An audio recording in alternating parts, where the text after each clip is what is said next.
head over to my parents,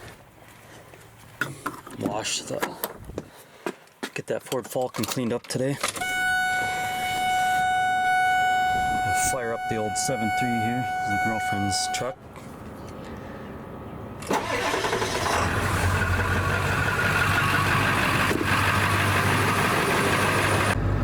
Of course, that's my other rig, but she needs head gaskets put in her, so she's down for the count for a while.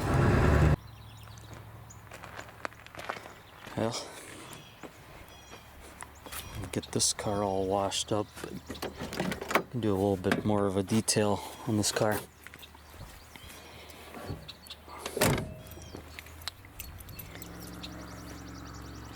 So we have thought that one up in the house, but I did find them in the car. These are the original keys to the car, but then it tells you it came from North Dakota. Velva, North Dakota is pretty close to Voltaire, North Dakota, where this car stopped most of its life. I can show you the trunk.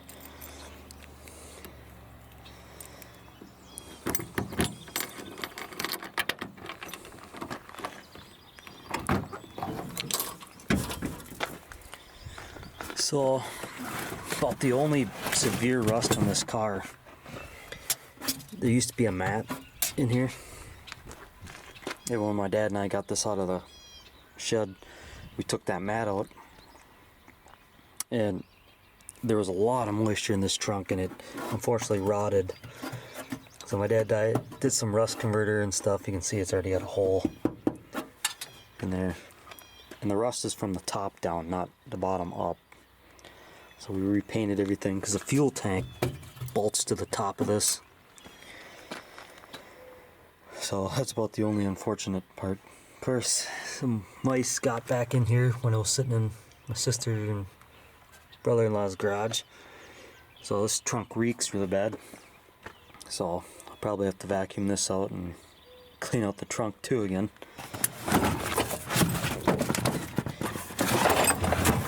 Extra parts from when I was working on this car back in the day. Here is the original air cleaner and the original single barrel carburetor, which I'll probably be throwing back on the car anyways. But anyways, that's a video of the trunk I haven't showed. Probably not the original spare because that wheel looks pretty rusty, but still got the original jack, bumper jack, and wheel thing. Unfortunately, we had to throw away that mat that was in here. It was so destroyed. But anyways, there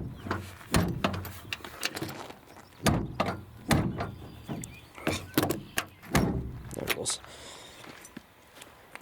I'm just gonna fire up the car and move it over to there, power wash it out in the grass.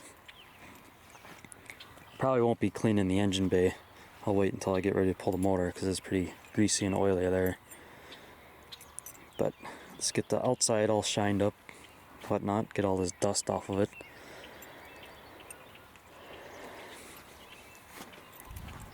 Might have to use some choke. That's another reason I'll put the original carburetor back on this 2-barrel. Where is that thing? Oh, it's on this side.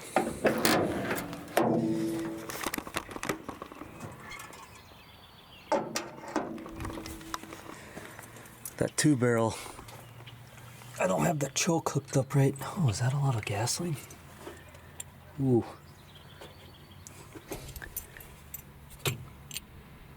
Yep. Okay. Float's probably sticking on it.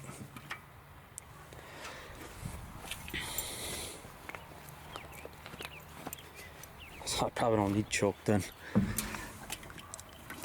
Yeah, I'll leave the choke off and see if she fires up.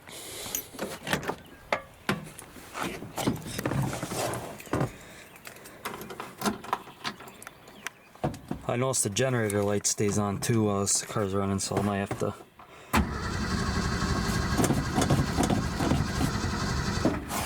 she might need choke.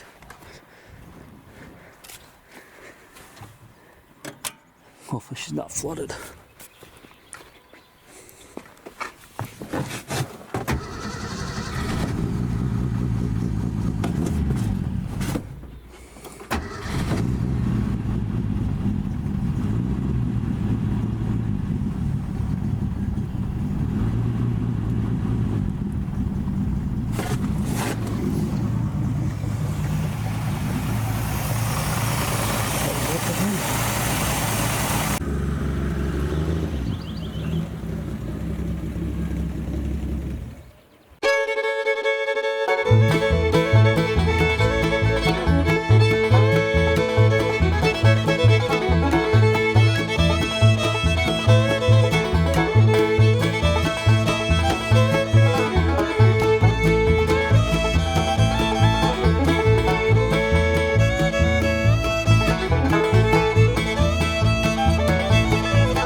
it was cloudy. The sun's out now, so it's drying on me while I'm trying to wash. So I might have to do individual body panels. I'll start a hand wash a fender, scrub it down, power wash it, move on, and keep doing that. Each body panel, just so it doesn't dry on me while I'm trying to wash it, because a lot of this will come off. I mean, it looks pretty good on the camera, but there's a lot of, like on the roof. Yeah, I don't know if you can see that. Like leaving residue, I can get that washed off yet. So, probably do that. I'll just do some hand wash on each fenders and kind of go from there.